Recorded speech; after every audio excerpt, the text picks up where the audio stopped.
Ejemplo 3. Transforma las coordenadas rectangulares del siguiente vector a coordenadas polares. Para este ejemplo se nos pide calcular la magnitud y dirección del vector, así como el cuadrante en el que se ubica. Primero, ubicaremos la componente X, que tiene un valor de 76 metros, la componente Y, que tiene un valor de 98 metros. Posteriormente, ubicamos dentro del plano cartesiano estas componentes vectoriales. La componente X es positiva y tiene un valor de 76. La componente Y también es positiva y tiene un valor de 98. Trazamos la componente X del vector, posteriormente la componente Y.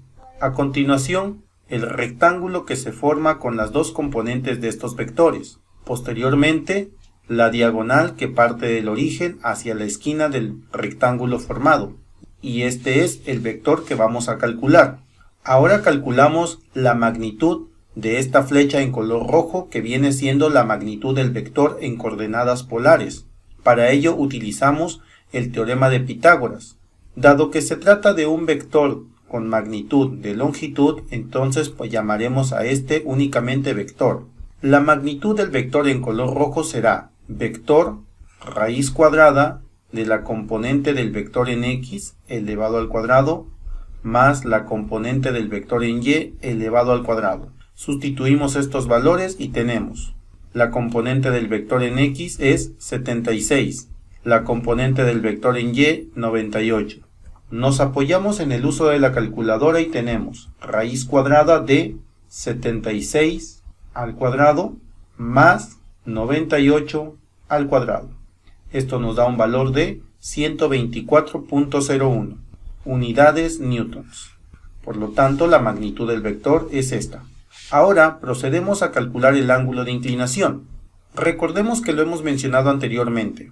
El ángulo que nosotros necesitamos va a ser el ángulo que se forma a partir del eje X positivo y en sentido contrario a las manecillas del reloj hasta llegar a la flecha en color rojo. Ese ángulo está simbolizado aquí en color morado. Sin embargo, nosotros siempre calcularemos el ángulo θ, utilizando la fórmula de la tangente inversa, con la componente Y sobre la componente X, ambos en signo positivo. Cuando calculamos este ángulo, lo que hacemos es calcular el ángulo que forma el triángulo con respecto al eje X, es decir, calculamos este ángulo para el primer cuadrante. Para este caso, el ángulo verde y el ángulo morado es el mismo.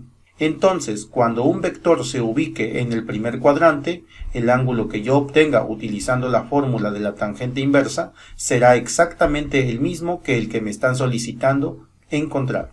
Realizamos esta sustitución y tenemos: la componente del vector en Y es 98, la componente del vector en X es 76. Ahora, la tangente inversa de este valor nos da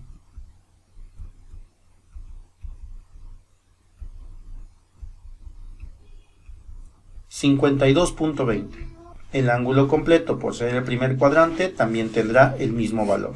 Finalmente tenemos que el vector tiene una magnitud de 129.01 y un ángulo de 52.20 y se ubica en el cuadrante número 1. Espero que este video te haya servido. Si fue así, suscríbete al canal y comparte.